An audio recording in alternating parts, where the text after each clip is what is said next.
Ada satu argumen yang menarik banget soal Bitcoin. Katanya, kesempatan terbaik untuk bisa masuk itu nggak akan pernah terulang lagi. Nah, kali ini kita akan bedah kenapa kesempatan itu mungkin lagi pelan-pelan nutup di depan kita tanpa kita sadari. Menariknya, sumber yang kita bahas ini nggak mulai dengan grafik atau data yang rumit, tapi justru dengan kalimat ini. Nggak ada alarm, nggak ada hitungan mundur. Ini kan langsung bikin kita mikir, kesempatan besar macam apa yang bisa datang dan pergi gitu aja tanpa suara? Oke, jadi mari kita masuk ke inti argumennya, sebuah jendela yang sunyi. Apa sih artinya sebuah kesempatan besar justru datang tanpa pemberitahuan sama sekali? Kesempatan yang beneran gede itu jarang banget datang sambil teriak-teriak atau muncul di notifikasi HP kita. Justru karena sunyi inilah gampang banget kelewatan. Ini bukan soal FOMO karena pasar lagi heboh. Ini soal pergeseran mendasar yang terjadi diam-diam. Kalau kesempatannya emang senyata itu, kenapa kok banyak orang yang milih buat nunggu? Nah, bagian ini akan ngebongkar psikologi di baliknya. Sebuah jebakan nanti saja yang katanya bahaya banget.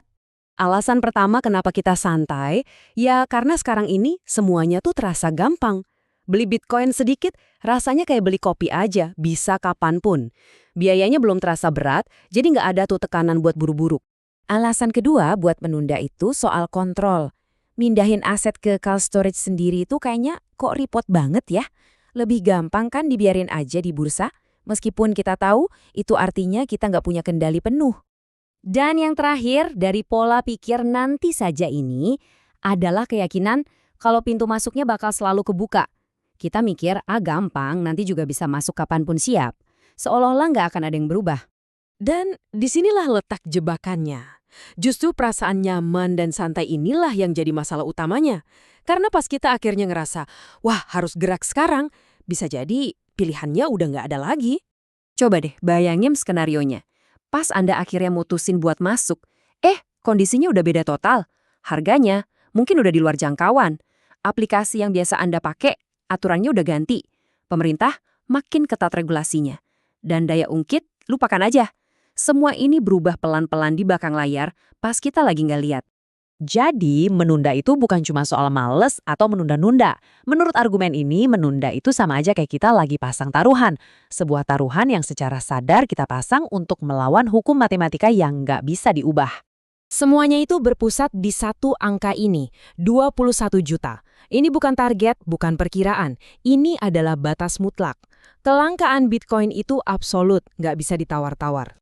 Coba deh lihat gimana semua tekanan ini ketemu di satu titik. Di satu sisi, Anda punya pasokan tetap yang bahkan terus berkurang karena jutaan koin hilang. Terus, dari luar ada institusi raksasa yang borong besar-besaran, pemerintah yang mulai ngatur ketat, dan jalur masuk buat kita pelan-pelan makin sempit. Ini benar-benar kayak tembok ruangan yang makin lama makin dekat dari semua sisi. Jadi, ini poin krusialnya. Keputusan untuk menunggu itu bukan keputusan yang pasif. Itu adalah taruhan aktif. Taruhan kalau semua kekuatan yang barusan kita sebut itu entah gimana caranya nggak akan ngaruh ke Anda. Itu taruhan yang melawan logika paling dasar dari penawaran dan permintaan. Di sini, argumennya bergeser total. Ini bukan lagi soal ngejar untung cepat. Ini soal sesuatu yang jauh lebih mendasar. Memastikan Anda punya akses buat ikut di dalamnya.